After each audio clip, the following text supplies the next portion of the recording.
Colorado Territory, 1872.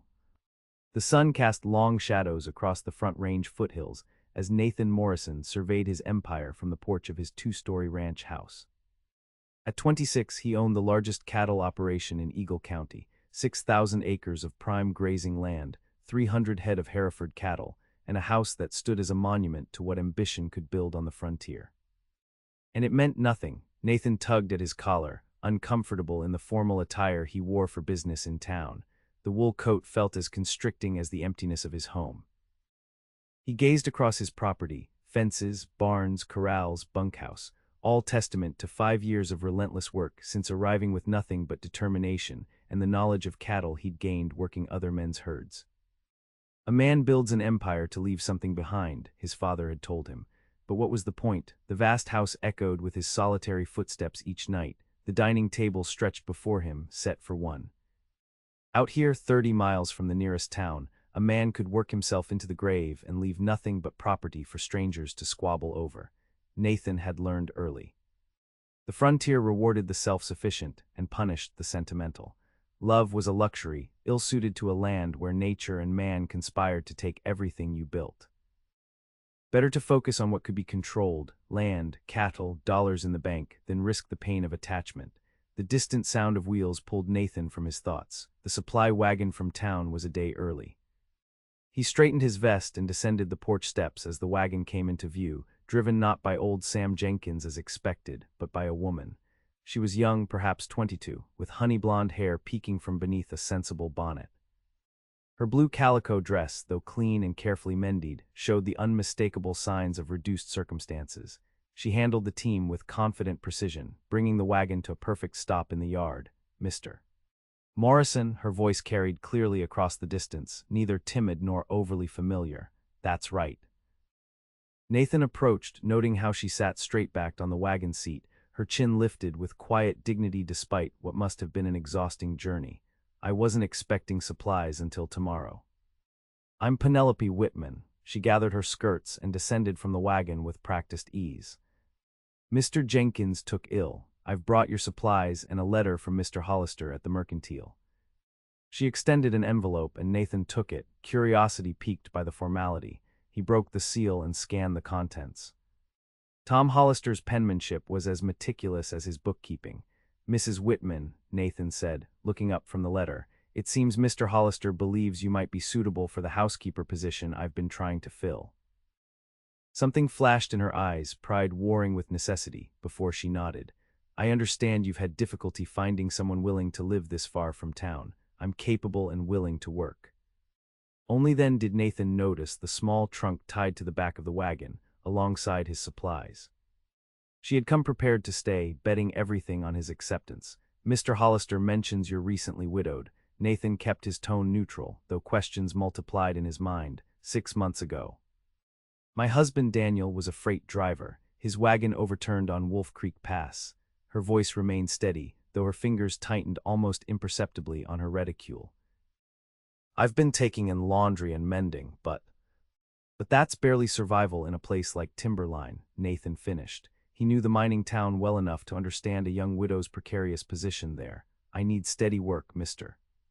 Morrison. I cook, clean, mend, and can manage household accounts. I've assisted with calving and no basic veterinary care. I require a private room and Sundays for church when weather permits. Her recitation of qualifications and terms came with practiced precision. Nathan studied her. Penelope Whitman stood before him, neither begging nor demanding, simply stating facts. Her green eyes held a determined spark that spoke of a woman who understood hardship but refused to be broken by it. The position pays $30 monthly plus room and board, Nathan said. There's a small bedroom off the kitchen. Your duties would include managing the house, cooking for me, and occasionally for the ranch hands during roundup or when we have business visitors. That's acceptable. She extended her hand formally, as a man might to seal a business arrangement. Nathan hesitated only briefly before shaking it. Her grip was firm, her palm calloused from work. Welcome to Cottonwood Ranch, Mrs. Whitman. As he helped unload her trunk, Nathan reminded himself this was merely a business arrangement. Penelope Whitman needed employment. He needed a housekeeper. Nothing more complicated than that. The frontier had no place for entanglements of the heart. Those only led to pain when the harsh reality of this unforgiving land inevitably tore people apart. By the end of her first week, Penelope had transformed the Morrison ranch house from a functional shelter into something approaching a home. Spotless windows allowed sunlight to flood rooms that had been perpetually shadowed. Fresh-baked bread and stews that didn't come from cans replaced the bachelor fare Nathan had subsisted on. He found himself lingering at the dinner table, making excuses to remain in the house during daylight hours when previously he'd found any reason to escape its emptiness. "You mentioned having experience with calving," Nathan said one evening, as Penelope cleared away the remains of a venison stew that had made him question everything he thought he knew about cooking. "Where did you learn that?"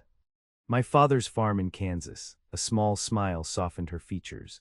"We had 8 milk cows, not the operation you have here, but enough that I learned what to do when things went wrong." "And your husband? Was he a rancher before freight driving?" The smile vanished. "No, Daniel was always restless. We came west because he couldn't imagine staying in one place." She busied herself with the dishes. "He took to freight driving because it kept him moving." There was a story there, in the careful way she arranged the plates, in the slight tightening of her shoulders.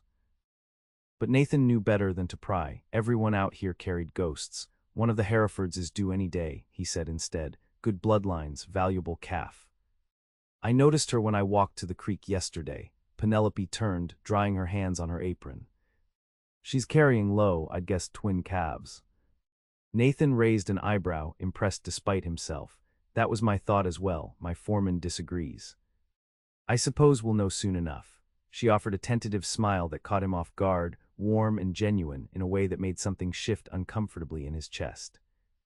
Later that night, as rain drummed against the roof, Nathan found himself unable to sleep. The house felt different with another presence under its roof, no longer empty, but not intruded upon either. Penelope Whitman occupied space like she belonged in it, making herself essential without overstepping. It was just past midnight when the pounding on his bedroom door startled him fully awake. "Mr. Morrison," Penelope's voice was urgent. "That Hereford cow, she's down in the south pasture, and it's not going well." Nathan was on his feet instantly, pulling on clothes. He opened the door to find Penelope already dressed, her hair hastily braided, a lantern in her hand. "Jacob came for you, but you were sleeping soundly. I told him I'd wake you and bring supplies." Outside, the rain had transformed to a driving torrent. They splashed through puddles to the barn where Jacob, his most experienced hand, waited with horses. "South fence line, boss," Jacob reported. "She's trying, but something's wrong." The ride through darkness and rain would have been treacherous even in daylight. Nathan was surprised when Penelope mounted the horse Jacob held for her without hesitation. "Mrs. Whitman's you don't need." "I've packed the necessary supplies," she interrupted, settling into the saddle with unexpected ease, "and you may need an extra pair of hands." There was no time to argue. The 3 riders pushed through the storm, following Jacob's lead to where the valuable Hereford lay on her side, sides heaving with effort. For the next 2 hours, Nathan witnessed a side of Penelope Whitman he hadn't anticipated. She worked alongside him without squeamishness or complaint, her sleeves rolled up, hands steady as they guided the first twisted calf into proper position. When the second calf emerged still and unbreathing, it was Penelope who cleared its airways and massaged life back into the tiny body, while Nathan tended the exhausted mother. Dawn was breaking when they finally started back toward the house, soaked to the skin but triumphant. 2 healthy calves and a recovering mother represented a significant victory against the odds. "You saved that second calf," Nathan said as they approached the ranch house, Jacob having remained behind to monitor the new mother. "Most men I know would have given it up for lost." Rain plastered Penelope's hair to her face, and mud streaked her dress, but her eyes were bright with something like satisfaction. "Life out here is precious enough without surrendering it too easily." The words stayed with Nathan long after they had changed into dry clothes, and Penelope had insisted on preparing hot coffee and breakfast despite the early hour. There was something in her approach to the harsh realities of ranch life that challenged his own resignation to frontier solitude. As spring advanced into summer, Nathan found himself inventing reasons to be around the house. He installed shelves Penelope hadn't requested, repaired furniture that functioned adequately, and took to asking her opinion on ranch matters that had nothing to do with housekeeping. For her part, Penelope seemed to settle into ranch life with unexpected ease. She established a kitchen garden, took over the accounting ledgers when she discovered Nathan's haphazard approach to bookkeeping, and developed a rapport with the ranch hands that earned their respect without crossing boundaries of propriety. It was on a late July evening, with the day's heat finally relenting, that something shifted between them. Nathan had returned from a 3-day trip to Denver, where he'd secured a contract that would significantly expand the ranch's business. He found Penelope on the front porch, mending one of his shirts in the fading light. "You're back early," she said, setting aside her work to stand. "I'll prepare something to eat." "No need." Nathan removed his hat, suddenly aware of how he'd rushed the final miles home. Not toward the ranch, he realized, but toward her. "I ate on the road." "Then perhaps coffee. You look tired." He was, but not in the way she meant. Tired of pretending he didn't watch for her through the window when he rode in from the fields. Tired of maintaining a careful distance when every conversation pulled him closer. Coffee would be welcome. He followed her inside, where the familiar scent of bread and the subtle lavender soap she used enveloped him. "The house looks different." Penelope glanced around the main room as she moved toward the kitchen. "I rearranged some furniture while you were away, if you prefer it as it was." "No, it's good." Nathan studied the small changes. The reading chair angled toward better light, the dining table shifted to capture the view from the west window. "It makes more sense this way." In the kitchen, Penelope moved with practiced efficiency, stoking the cook stove and setting water to boil. When she reached for the coffee tin on a high shelf, Nathan stepped forward instinctively, his hand closing over hers. Time suspended for 3 heartbeats as neither moved. Her eyes, when they met his, held questions he wasn't sure how to answer. "I brought something from Denver," he said, stepping back and reaching into his coat pocket. "For you." Confusion crossed her face as he held out the small package wrapped in brown paper. "It's not your wages," he added hastily. "Those are in the envelope on my desk. This is something else." Penelope untied the string with deliberate care, unfolding the paper to reveal a leather-bound volume of poetry. Her fingers traced the embossed title with wonder. "Wordsworth," she whispered. "How did you know?" Nathan felt heat rise in his face. "You mentioned once, about your mother reading his poems to you as a child. I saw it in the bookshop and thought," he broke off, suddenly uncertain of his presumption. Penelope opened the book, turning pages with reverent fingers. "No one has given me anything like this since." Her voice faltered. "Thank you, Mr. Morrison. It's a thoughtful gift." "Nathan," he said impulsively. "When we're not in company, I'd prefer if you called me Nathan." Her smile then, surprised, genuine, with a hint of something like hope, lodged itself somewhere beneath his ribs. "Then you must call me Penelope," she replied, "at least when the ranch hands aren't about to be scandalized." The coffee was forgotten as they settled at the kitchen table with the book between them. Penelope read aloud, her voice bringing the verses to life, while outside the Colorado night deepened around the house that no longer felt empty to Nathan. August brought the county fair, and Nathan surprised both himself and Penelope by suggesting they attend together. The outing marked their first appearance in town as anything other than employer and employee, though Nathan was careful to frame it as a business necessity.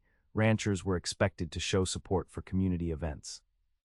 As they walked among the exhibits of livestock and preserves, Nathan couldn't help noticing the curious glances and whispered conversations their presence inspired. Penelope, beautiful in her best blue dress with her honey-blonde hair, arranged in an elegant twist, drew attention that sparked an unfamiliar protective instinct in him.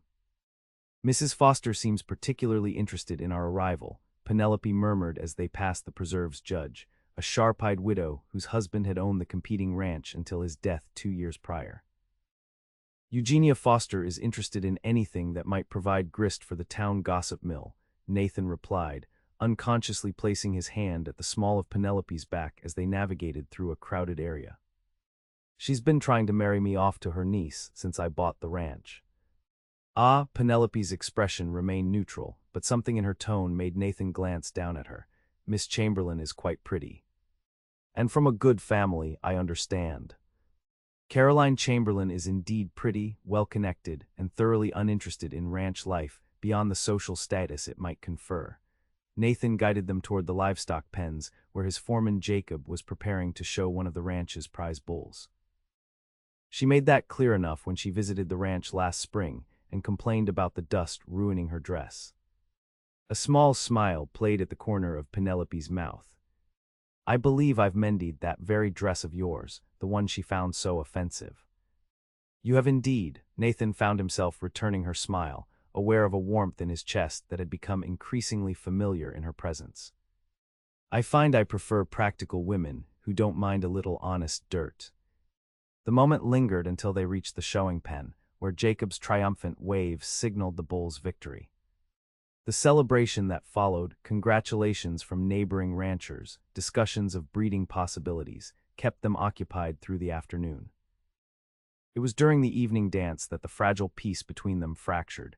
Nathan had hesitated to suggest attending, knowing it would further fuel speculation, but Penelope's wistful glance toward the lanternlit pavilion had decided him.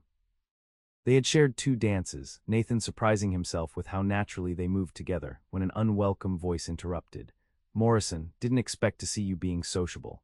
Gerald Tate, a cattle buyer from Denver with a reputation for sharp practices and sharper opinions, clapped a heavy hand on Nathan's shoulder. His gaze slid appreciatively over Penelope, and with such charming company, "Aren't you going to introduce me?" Nathan stiffened. "Gerald Tate, Mrs. Penelope Whitman." Mrs. Tate raised an eyebrow. Surely not Morrison's Mrs. The town gossips would have had a field day. "I am Mr. Morrison's housekeeper," Penelope stated with quiet dignity. "Housekeeper," Tate laughed, the sound carrying above the music. "Is that what they're calling it these days? Morrison, you sly devil." "You'll watch your tongue, Tate." Nathan's voice dropped dangerously. "Mrs. Whitman deserves your respect." Tate raised his hands in mock surrender, but his expression remained knowing, insinuating. "No offense intended, just didn't expect a young widow and an eligible bachelor living under the same roof to be so professional in their arrangement." Penelope's face had gone pale, her composure intact but eyes betraying hurt. "If you'll excuse me, I think I'll get some refreshment." She withdrew with perfect poise, leaving Nathan struggling between the desire to follow her and the need to correct Tate's assumptions. "You've overstepped," Nathan said coldly. "Mrs. Whitman is a lady of impeccable character." "Then you're a bigger fool than I thought," Tate replied. "A woman like that, alone on your ranch, people will talk regardless of the truth." "The truth?" The word echoed in Nathan's mind as he watched Penelope standing alone at the refreshment table, her back straight but shoulders tense. What was the truth? That he had begun to look for her first whenever he entered a room. That the sound of her voice reading poetry in the evening had become his measure of a day well spent. That perhaps, despite his conviction that the frontier was no place for tender feelings, he had begun to care for Penelope Whitman in ways that went far beyond employer and employee. The ride home was silent, the festive atmosphere of the fair replaced by a heavy tension. When they reached the ranch house, Penelope descended from the wagon without waiting for Nathan's assistance. "Penelope," he called, following her to the porch. "What?" Tate said. "It doesn't matter." She turned, moonlight illuminating features composed into careful neutrality. "People will think what they choose to think." "It matters to me." Nathan stepped closer, searching for words. "Your reputation." "My reputation," something flashed in her eyes then, hurt or anger he couldn't tell. "Is that your concern? That people might think you're involved with your housekeeper?" "No, I'm concerned they might think less of you." "Mr. Morrison," she caught herself. "Nathan, I have been a widow living alone in a mining town. I am no stranger to insinuations and whispered judgments. I had hoped." She stopped, shaking her head. "It doesn't matter what I hoped. We both knew this arrangement was temporary." The word struck him like a physical blow. "Temporary?" "Of course." Penelope looked away, her hands clasped tightly before her. "You'll marry eventually, someone suitable from a good family. Someone who can be a proper mistress of Cottonwood Ranch, not a housekeeper you elevated out of charity." "Is that what you think this is? Charity?" The idea was so far from the truth that Nathan struggled to find words. "Penelope, you've become essential to this place, to me." Something vulnerable flickered across her face before she mastered it. "As your housekeeper." As yourself, Nathan reached for her hand, relieved when she didn't pull away. I don't want someone suitable from town, I want. The sound of hooves pounding up the drive interrupted what might have been the most important declaration of Nathan's life. Jacob appeared, his horse lathered with exertion. Boss, rustlers hit the north pasture. They've driven off 30 head at least. The next hours dissolved into frantic activity. By the time Nathan returned, dawn was breaking, and the rustlers had escaped with 23 cattle across the territorial line. The loss was significant but not devastating. What troubled him more was the note Jacob had found nailed to a fence post. Morrison, this is just the beginning. Penelope was waiting on the porch, a rifle across her lap, and worry evident in her face despite the composed way she rose to greet him. You're hurt, she said, noticing the blood on his sleeve where a bullet had grazed him during the pursuit. It's nothing. Nathan dismounted wearily. The rustlers got away, for now. Inside, Penelope insisted on treating his wound, her touch gentle yet businesslike as she cleaned and bandaged his arm. The intimacy of the moment, her fingers on his skin, her face close enough that he could count the gold flecks in her green eyes, contrasted sharply with the careful distance she maintained in her manner. Penelope, about what I was saying before. You need to rest. She tied off the bandage with careful precision. Whatever it was can wait until you've slept. But when Nathan awoke late that afternoon, it was to find a letter propped against his water glass. Penelope's handwriting was as neat and composed as she was. Nathan. Last night made clear to me what I have been avoiding acknowledging. My presence at Cottonwood Ranch places you in a difficult position socially and now, perhaps, has made you a target. The rustler's note suggests someone bears you ill will. I cannot help but wonder if my presence and the rumors it has generated might be connected. I have asked Jacob to drive me to town today. I believe it best if I find alternative employment, perhaps at the new hotel in Timberline or as a teacher's assistant if the school board will consider me. Please know that my time at Cottonwood has been the happiest since Daniel's death, and your kindness will remain a cherished memory. With sincere gratitude. Penelope Whitman. Nathan read the letter twice before its meaning fully registered. She was gone, had left while he slept, taking her few possessions and the quiet joy she had brought to his home. For 3 days, Nathan threw himself into the search for the rustlers, driving his men hard and himself harder. On the 4th day, a telegram arrived from the sheriff in Leadville. Suspects apprehended, cattle recovered, connection to Gerald Tate confirmed, returned to testify urgently. The revelation that Tate, likely retaliating for a business deal Nathan had won against him, was behind the rustling should have been satisfying. Instead, it only intensified Nathan's growing certainty that he had lost something far more valuable than cattle. In town, Sheriff Donnelly filled in the details. Tate had hired local troublemakers to rustle the cattle, intending to depress the value of Nathan's herd before a major sale. Got evidence of Tate's involvement in other schemes too, Donnelly explained, including spreading rumors about respectable folks to damage reputations. What kind of rumors? Nathan asked, a cold sensation spreading through his chest. Various sorts. In your case, apparently he's been suggesting your housekeeper was more than that, hoping to create discord among your business associates. The sheriff shook his head. Low tactics, but not surprising from Tate. After providing his statement, Nathan found himself standing outside the Timberline Hotel, staring up at its newly painted facade. The clerk confirmed his suspicion. Mrs. Whitman had taken a position as assistant manager, responsible for household operations. He found her in the hotel's small office, bent over ledgers much as she had been over his ranch accounts. She looked up at his entrance, surprise flickering across her features before she composed them into polite inquiry. Mr. Morrison. This is unexpected. Is it? Nathan removed his hat, suddenly aware of his trail-worn appearance. I received your letter. Then you understand why I left. She set down her pen, folding her hands on the desk. It was for the best. The best for whom? Nathan moved closer, frustration and longing warring within him. Tate was behind the rustling and the rumors. He was trying to undermine my business dealings. That doesn't change the fact that my presence complicated your position. Penelope stood, maintaining the desk as a barrier between them. You have a certain standing in the community. I was inappropriate. Inappropriate, Nathan circled the desk, closing the distance between them. Penelope, nothing about you has ever been inappropriate, except how perfectly you fit into a life I thought had to be lived alone. Her eyes widened, uncertainty, and something like hope warring in their depths. Nathan. I told myself the frontier was no place for attachment, that caring for someone only created vulnerability in a land that punishes weakness. He reached for her hands, relief coursing through him when she didn't pull away. But then you arrived with your quiet strength and your poetry and your ability to bring calves back from the brink of death, and everything I thought I knew unraveled. What are you saying? Her voice was barely above a whisper. I'm saying I was wrong. About the frontier, about what matters. Nathan drew a steadying breath. I built Cottonwood thinking wealth and property were what gave life meaning, but an empty house is just a structure, no matter how grand. You made it a home.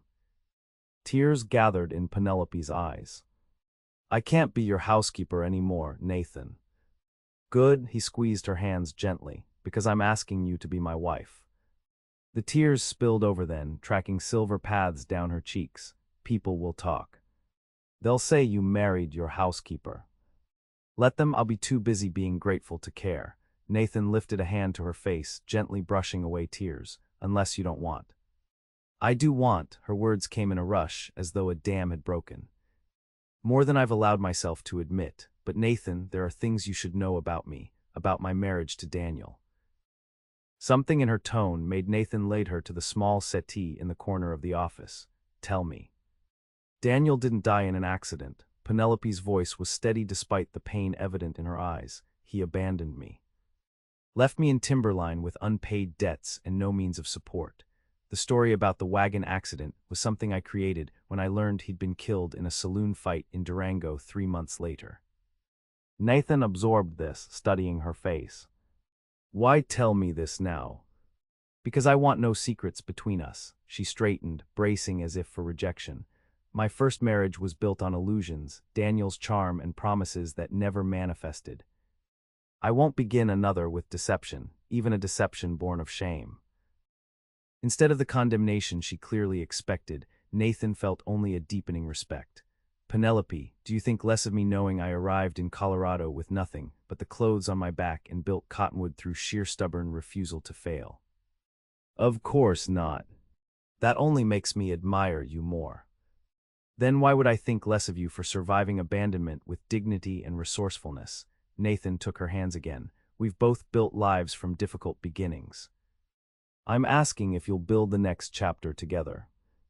The September day when Nathan Morrison married Penelope Whitman drew the largest gathering Cottonwood Ranch had ever hosted. Neighbors and townspeople alike turned out, curiosity mingling with genuine good wishes as the couple exchanged vows beneath an arch of cottonwood branches. If anyone harbored thoughts about the unusual path that had led the ranch owner and his former housekeeper to matrimony, they were silenced by the unmistakable devotion evident in every glance the couple shared. When spring arrived, bringing new calves and the first flowers in Penelope's expanded garden, it also brought news that left Nathan speechless for the first time in memory. A baby, he repeated, wonder transforming his features as he placed a gentle hand on Penelope's still flat stomach. We're going to have a baby. In November, the doctor thinks. Penelope covered his hand with her own, her smile radiant. Just in time for winter storytelling by the fire. That evening, as they sat on the porch watching the sunset paint the distant mountains, Nathan marveled at how thoroughly his understanding of frontier life had transformed. What he once saw as a harsh land that punished connection, he now recognized as a place made bearable only through it. Do you ever regret it? He asked, his arm around Penelope as she leaned against his shoulder. Coming here that day with the supply wagon, taking a chance on a stranger and his empty house. Penelope looked up at him, the golden light illuminating her face. How could I regret finding exactly what I never knew I was looking for? Inside the house, a home now filled with books and music and plans for a nursery, the ledgers still balanced perfectly. The cattle still grazed on Cottonwood's expanding acres, but Nathan Morrison had discovered what his younger self could never have understood, that the empire he built was worthless without someone to share it with, and that the true wealth of the frontier wasn't measured in land or cattle, but in the courage to love despite its uncertainties.